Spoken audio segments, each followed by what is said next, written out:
ஒரே ஒரு நாள் நோன்பு இருந்தால் உங்களுடைய ஒரு வருஷ பாவங்கள் மன்னிக்கப்படும்னு சொன்னா உங்களால நம்ப முடியுதா? நம்பித்தான் ஆகணும். இதுதான் இஸ்லாத்தில் வரப்போகிற ஆஷூரா நோன்போட மகத்தான சிறப்பு. அப்படிப்பட்ட அந்த நோன்பு எந்த மாதத்தில் வருது? அதுக்கு பின்னாடி இருக்கிற வரலாறு என்ன? அந்த நோன்பை நோக்கிறதால நமக்கு கிடைக்கிற பலன்கள் என்னென்ன? வாங்க, இத பத்தி இந்த வீடியோல நாம விரிவா பார்க்கலாம். எல்லா புகழும் இந்த உலகங்கள் அனைத்தையும் படைத்து பாதுகாத்து வழிநடத்துகிற ஏக இறைவனான அல்லாஹ் ஒருவனுக்கே. அவனுடைய சாந்தியும் சமாதானமும் நம் உயிருக்கும் மேலான தலைவர் இறுதி தூதர் முஹம்மது நபி ஸல்லல்லாஹு அலைஹி வஸல்லம் அவர்கள் மீதும் அவங்களுடைய குடும்பத்தார்கள், தோழர்கள், நண்பர்கள், நம் அனைவர் மீதும் என்றென்றும் உண்டாவதாக. ஆமீன். இஸ்லாமிய காலண்டரோட பக்கங்கள் புரட்டப்பட்டு ஒரு புத்தம் புதிய வருஷம் நம்மளை நெருங்கிட்டு இருக்கு. ஒவ்வொரு புது வருஷமும் ஒரு புது ஆரம்பம், ஒரு புது வாய்ப்பு. நாம செஞ்ச தவறுகளை திருத்திக்கவும், நம்முடைய ஆன்மீக வாழ்க்கையை இன்னும் அழகாக்கவும், அல்லாஹ்வோட நெருக்கத்தை பெறவும் இறைவன் நமக்கு கொடுக்கிற ஒரு பரிசு. அந்த வகையில இஸ்லாமிய ஆண்டோட தொடக்கமே ஒரு புனிதமான மாதத்தில் அமைகிறது. அல்லாஹ்வோட மிக பெரிய கருணை. அந்த மாதம்தான் முஹர்ரம். முஹர்ரம்ங்கிறது வெறும் ஒரு மாசத்தோட பெயர் மட்டும் இல்ல. அதுக்கு அர்த்தமே புனிதமானது அல்லது தடுக்கப்பட்டது என்பதுதான். அல்லாஹ்வால் சிறப்பிக்கப்பட்ட 4 புனித மாதங்கள்ல இதுவும் ஒன்னு. திருக்குரான்ல அல்லாஹ் சொல்றான், நிச்சயமாக அல்லாஹ்விடத்தில் வானங்களையும் பூமியையும் அவன் படைத்த நாள் முதல் மாதங்களின் எண்ணிக்கை 12 ஆகும். அவற்றில் 4 மாதங்கள் புனிதமானவை. இதுவே நேரான மார்க்கமாகும். ஆகவே அம்மாதங்களில் உங்களுக்கு நீங்களே தீங்கிழைத்துக் கொள்ளாதீர்கள். இந்த 4 புனித மாதங்கள் துல்காதா, துல்ஹஜ், முஹர்ரம், அப்புறம் ரஜப். இந்த மாதங்கள்ல போர் செய்யறது கூட தடை செய்யப்பட்டிருந்தது. இந்த நாட்கள்ல செய்யற நல்ல காரியங்களுக்கு நன்மை பன்மடங்கா கிடைக்கும். அதே போல பாவங்களுக்கு தண்டனையும் கடுமையா இருக்கும். அதனால இந்த மாதங்கள்ல ரொம்ப கவனமா இறையச்சத்தோட இருக்கணும். இந்த மாதத்தோட சிறப்பை இன்னும் அதிகமாக்குற ஒரு விஷயம், நபிகள் நாயகம் ஸல்லல்லாஹு அலைஹி வஸல்லம் அவர்கள் இந்த மாதத்தை அல்லாஹ்வின் மாதம் என்று சொன்னதுதான். வேற எந்த மாசத்துக்கும் இந்த சிறப்பு பெயர் கிடையாது. ஒரு விஷயத்தை அல்லாஹ் தன்னோட சேர்த்து சொல்றான்னா அதோட மகத்துவத்தையும் கண்ணியத்தையும் நாம புரிஞ்சுக்கலாம். நபி ஸல்லல்லாஹு அலைஹி வஸல்லம் அவர்கள் சொன்னாங்க, ரமழானுக்குப் பிறகு சிறந்த நோன்பு அல்லாஹ்வின் மாதமாகிய முஹர்ரம் மாதத்தில் நோற்கப்படும் நோன்பாகும். கடமையான தொழுகைக்குப் பிறகு சிறந்த தொழுகை இரவு தொழுகையாகும். இந்த ஹதீஸ் முஹர்ரம் மாசம் முழுக்க உபரியான நோன்புகள் நோற்கிறது எவ்வளவு சிறப்பு வாய்ந்ததுன்னு நமக்கு தெளிவா காட்டுது. இந்த மாதத்தோட சிறப்புகள்ல உச்சமா இருக்கிறதுதான் அதோட 10வது நாள், அதாவது ஆஷூரா தினம். ஆஷுரா நோன்புங்கிறது சும்மா பசியோட தாகத்தோட இருக்கிறது மட்டும் கிடையாது. அதுக்கு பின்னாடி மனதை உருக்கும், நம்பிக்கையூட்டும் ஒரு மாபெரும் வெற்றி வரலாறு இருக்கு. அது இறைத்தூதர் மூசா அலைஹிஸ்ஸலாம் அவங்களோட வாழ்க்கையில நடந்த ஒரு அற்புத நிகழ்வோடு சம்பந்தப்பட்டது. நூற்றுக்கணக்கான வருஷங்களா பனு இஸ்ரவேல் மக்கள் எகிப்துல கொடுங்கோலன் ஃபிரௌனோட ஆட்சியில அடிமைகளா சொல்ல முடியாத துன்பங்களை அனுபவிச்சுட்டு வந்தாங்க. ஃபிரௌன் தன்னைத்தானே கடவுள்னு சொல்லிக்கிட்டு மக்களை ரொம்ப சித்திரவதைப்படுத்தினான். குறிப்பா பனு இஸ்ரவேல் சமுதாயத்துல பிறந்த ஆண் குழந்தைகளை கொல்லச் சொல்லி உத்தரவிட்டான்.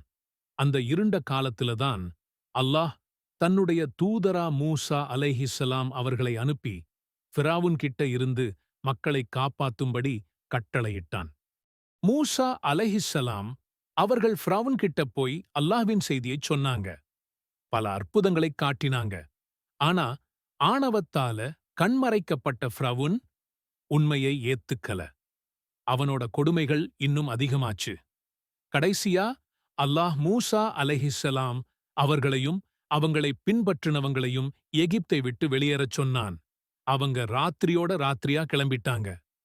இந்த விஷயம் தெரிஞ்சதும் ஃபிரௌன் தன்னோட பெரிய படையோட அவங்களை பின்தொடர்ந்து போனான். ஒரு பக்கம் கொந்தளிக்கிற செங்கடல், இன்னொரு பக்கம் கொலை வெறியோட துரத்தி வர்ற ஃபிரௌனோட படை. நடுவுல சிக்கிக்கிட்ட பனு இஸ்ரவேல் மக்கள் பயத்துல உறைஞ்சு போனாங்க. அவ்வளவுதான், நாம மாட்டிட்டோம்னு அவங்க கத்தினாங்க. ஆனா அல்லாஹ்வின் மேல அசைக்க முடியாத நம்பிக்கை வச்சிருந்த மூசா அலைஹிஸ்ஸலாம் அவர்கள், இல்லவே இல்லை, என் இறைவன் என்னுடன் இருக்கிறான், அவன் எனக்கு ஒரு வழியை காட்டுவான் என்று உறுதியா சொன்னாங்க. அந்த நேரத்துல அல்லாஹ் மூசா அலைஹிஸ்ஸலாம் அவர்கள்கிட்ட உங்க கைத்தடியால கடலை அடியுங்கன்னு கட்டளையிட்டான். அவங்க அடிச்ச அடுத்த நொடி அந்த பெரிய கடல் இரண்டாகப் பிளந்து 2 பக்கமும் மலை மாதிரி தண்ணி நின்னு நடுவுல காய்ந்த பாதை உருவாச்சு. என்ன ஒரு அற்புதம்! மூசா அலைஹிஸ்ஸலாம் அவர்களும் அவங்க மக்களும் அந்த பாதையில பாதுகாப்பா அக்கரைக்கு போய்ச் சேர்ந்தாங்க. அவங்களை பின்தொடர்ந்து அதே பாதையில நுழைஞ்ச ஃபிரௌனையும் அவனோட படையையும் அல்லாஹ் அந்த தண்ணீரைக் கொண்டு மூழ்கடிச்சு அழிச்சான். அந்த மாபெரும் வெற்றி கிடைச்ச நாள்தான் ஆஷூரா, அதாவது முஹர்ரம் மாதத்தோட 10வது நாள். இந்த மகத்தான வெற்றிக்காக அல்லாஹ்வுக்கு நன்றி சொல்ற விதமா மூசா அலைஹிஸ்ஸலாம் அவர்கள் அன்னைக்கு நோன்பு நோற்றாங்க. அவங்களை பின்பற்றி யூதர்களும் அந்த நாள்ல நோன்பு நோற்க ஆரம்பிச்சாங்க. காலம் உருண்டோடிச்சு. நம்முடைய இறுதித் தூதர் நபிகள் நாயகம் ஸல்லல்லாஹு அலைஹி வஸல்லம் அவர்கள் மக்காவிலிருந்து மதீனாவுக்கு வந்தாங்க. அங்கிருந்த யூதர்கள் ஒரு குறிப்பிட்ட நாள்ல நோன்பு நோற்கிறதை நபி ஸல்லல்லாஹு அலைஹி வஸல்லம் அவர்கள் பார்த்தாங்க. நீங்க நோன்பு இருக்கிற இந்த நாள் என்ன நாள் என்று அவங்க கிட்ட கேட்டாங்க. அதுக்கு அவங்க, இது ஒரு மகத்தான நாள். இந்த நாள்ல தான் அல்லாஹ் மூசாவையும் அவரோட மக்களையும் எதிரிகிட்ட இருந்து காப்பாத்தினான். ஃபிரௌனையும் அவனோட ஆட்களையும் கடல்ல மூழ்கடிச்சான். அதுக்கு நன்றி சொல்றதுக்காக மூசா அலைஹிஸ்ஸலாம் நோன்பு நோற்றாங்க. அதனால நாங்களும் நோன்பு நோற்கிறோம்னு சொன்னாங்க. இதை கேட்ட நம்முடைய நபி ஸல்லல்லாஹு அலைஹி வஸல்லம் அவர்கள், உங்களை விட மூசா அலைஹிஸ்ஸலாம் அவர்களுக்கு நாங்க தான் அதிக உரிமை படைத்தவர்கள் என்று சொன்னாங்க. அதாவது எல்லா இறை தூதர்களும் ஒரே கொள்கை சகோதரர்கள்ங்கிற அடிப்படையில மூசாவோட வெற்றியை கொண்டாட யூதர்களை விட முஸ்லிம்களுக்குத்தான் அதிக உரிமை இருக்குன்னு சொன்னாங்க. உடனே நபி ஸல்லல்லாஹு அலைஹி வஸல்லம் அவர்கள் அந்த ஆஷுரா நாள்ல தாமும் நோன்பு நோற்று தன்னுடைய தோழர்களையும் நோன்பு நோற்கும்படி கட்டளையிட்டாங்க. இஸ்லாத்தோட ஆரம்ப காலத்துல இந்த நோன்பு கட்டாயமா இருந்துச்சு. பிறகு ரமழான் மாச நோன்பு கடமையாக்கப்பட்ட பிறகு ஆஷூரா நோன்பு சுன்னத், அதாவது விரும்பினால் நோற்கக்கூடிய ஒரு வணக்கமா மாறிச்சு. ஆனாலும் நபி ஸல்லல்லாஹு அலைஹி வஸல்லம் அவர்கள் அதோட சிறப்பை கருதி தொடர்ந்து நோற்று வந்தாங்க. சரி, இந்த நோன்பை நோக்கிறதால நமக்கு என்ன கிடைக்கும்? ஒரு கேள்வி மனசுல வரலாம். இதுக்கான பதிலை நபி ஸல்லல்லாஹு அலைஹி வஸல்லம் அவர்கள் ரொம்ப அழகா சொல்லியிருக்காங்க. அவங்க கிட்ட ஆஷூரா நோன்பு பத்தி கேட்டப்போ, அதுக்கு முந்தைய ஓராண்டின் பாவங்களுக்கு பரிகாரமாக அமையும்னு நான் அல்லாஹ் கிட்ட எதிர்பார்க்கிறேன் என்று சொன்னாங்க. முஸ்லிம், சுப்ஹானல்லாஹ், யோசிச்சு பாருங்க. ஒரே ஒரு நாள் அல்லாஹ்வுக்காக பசியோடும் தாகத்தோடும் நோன்பு நோக்கிறதால ஒரு வருஷம் முழுக்க நாம தெரிஞ்சோ தெரியாமலோ செஞ்ச சின்ன சின்ன பாவங்கள் மன்னிக்கப்படுது. இது அல்லாஹ்வோட எவ்வளவு பெரிய கருணை! இன்னொரு முக்கியமான விஷயம், நபி ஸல்லல்லாஹு அலைஹி வஸல்லம் அவர்கள் யூதர்களோட வழிபாட்டு முறைக்கு மாறு செய்யணும்னு ரொம்ப ஆசைப்பட்டாங்க. இன்ஷா அல்லாஹ், அடுத்த வருஷம் நான் உயிரோட இருந்தா 10வது நாளோட சேர்த்து 9வது நாளும் நோன்பு நோற்பேன் என்று சொன்னாங்க. ஆனா அடுத்த முஹர்ரம் வர்றதுக்கு முன்னாடியே அவங்க இந்த உலகத்தை விட்டு பிரிந்துட்டாங்க. இதனால இஸ்லாமிய அறிஞர்கள் யூதர்களுக்கு மாறு செய்ற விதமா முஹர்ரம் மாசத்தோட 9 மற்றும் 10ஆம் நாட்கள்ல நோன்பு நோற்பது ரொம்ப சிறந்ததுன்னு சொல்றாங்க. ஒருவேளை 9ஆம் தேதி முடியலன்னா 10 மற்றும் 11ஆம் தேதிகள்ல நோற்கலாம்னும் சொல்றாங்க. இப்படி செய்றதன் மூலமா நபி ஸல்லல்லாஹு அலைஹி வஸல்லம் அவங்களோட ஆசையை நிறைவேற்றின நன்மையும் நமக்கு கிடைக்கும். என் அருமை சகோதர சகோதரிகளே, இப்போ உங்களுக்கு முஹர்ரம் மாதத்தோட புனிதமும், அது ஏன் அல்லாஹ்வின் மாதம்னு சொல்லப்படுது என்பதும், ஆஷூரா நோன்போட வரலாற்று பின்னணியும், அதை நோக்கிறதால கிடைக்கிற அளவற்ற நன்மைகளும் நல்லா புரிஞ்சிருக்கும்னு நம்புறேன். முஹர்ரம்ங்கிறது ஒரு சோகமான மாசம் கிடையாது. அது ஒரு வெற்றியின் மாதம்.